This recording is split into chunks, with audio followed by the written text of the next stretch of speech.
Gulf മേഖലയിലെ SSLC +2 പരീക്ഷകൾ റദ്ദാക്കി. ഓണം ക്രിസ്മസ് പരീക്ഷകളിലെ മാർക്ക് മാനദണ്ഡമാക്കി ബോണസ് മാർക്ക് കൂടി നൽകി ഫലം പ്രസിദ്ധീകരിക്കും. +2-നെ +1 ഫലവും മാനദണ്ഡമാക്കും. യുദ്ധം അനിശ്ചിതമായി നീണ്ടുപോകുന്ന സാഹചര്യത്തിലാണ് തീരുമാനം.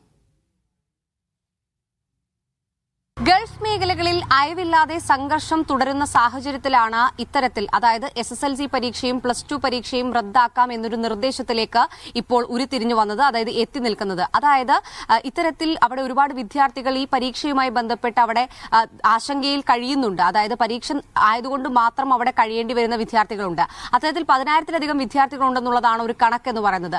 അത്തരത്തിൽ ആ വിദ്യാർത്ഥികളുടെ ആ ഒരു ആശങ്ക കൂടെ പരിഗണിച്ചിട്ടാണ് ഇത്തരത്തിലൊരു നിർദ്ദേശത്തിലേക്ക് വിദ്യാഭ്യാസ മന്ത്രി വി ശിവൻകുട്ടിയുടെ നേതൃത്വത്തിൽ ഇന്ന് നടന്ന ഒരു വിദഗ്ധ സമിതിയുടെ ആ ഒരു നിർദ്ദേശം ഇങ്ങനെ എത്തിച്ചേരുന്നത്. അതായത് നിർദ്ദേശം അനുസരിച്ച് ഇങ്ങനെയാണ്: SSLC പരീക്ഷയ്ക്ക് തയ്യാറെടുക്കുന്ന SSLC പരീക്ഷ എഴുതുന്ന വിദ്യാർത്ഥികൾ അവരുടെ ഫലം പ്രസിദ്ധീകരിക്കുക.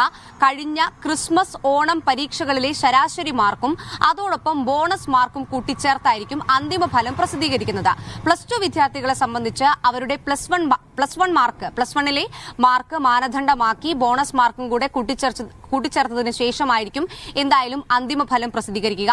ഇത്തരത്തിലൊരു നിർദ്ദേശമാണ് നൽകിയിരിക്കുന്നത്. അത് തെരഞ്ഞെടുപ്പ് കമ്മീഷൻ അനുമതി ലഭിച്ചതിന് ശേഷമായിരിക്കും അത് നടപ്പിലാക്കുന്നത്. എന്തായാലും കേരളത്തിൽ ഇപ്പോൾ നിലവിൽ തെരഞ്ഞെടുപ്പ് നടന്നതിന്റെയൊക്കെ പശ്ചാത്തലത്തിൽ തന്നെ അത്തരത്തിലൊരു തീരുമാനം ഓക്കെ പറയുന്നതിന്, അല്ലെങ്കിൽ ആ ഒരു തീരുമാനത്തിന് അനുമതി നൽകുന്നതിന് തെരഞ്ഞെടുപ്പ് കമ്മീഷന് പ്രത്യേകിച്ച് പ്രശ്നങ്ങളൊന്നും ഉണ്ടാകില്ല എന്നുള്ളതാണ് പ്രധാനമായിട്ടും. അതായത് 10,000-ലധികം വിദ്യാർത്ഥികളാണ് ഗൾഫ് മേഖലയിൽ ഈ ഒരു ആശങ്കയുമായി കഴിയുന്നത്. അത് സംഘർഷവുമായി നിലനിൽക്കുന്നതിനാൽ അവർക്ക് അവിടെ നിന്ന് ഇങ്ങോട്ട് പോരാൻ കഴിയുന്നില്ല, അല്ലെങ്കിൽ പോരേണ്ട ഒരു സമയമാകുമ്പോൾ പോലും ഈ പരീക്ഷകൾ അവിടെ നിലനിൽക്കുന്നു എന്നുള്ളൊരു കാരണം കൊണ്ടാണ് ആ വിദ്യാർത്ഥികൾക്ക് നാട്ടിലേക്ക് വരാൻ കഴിയാത്തത്.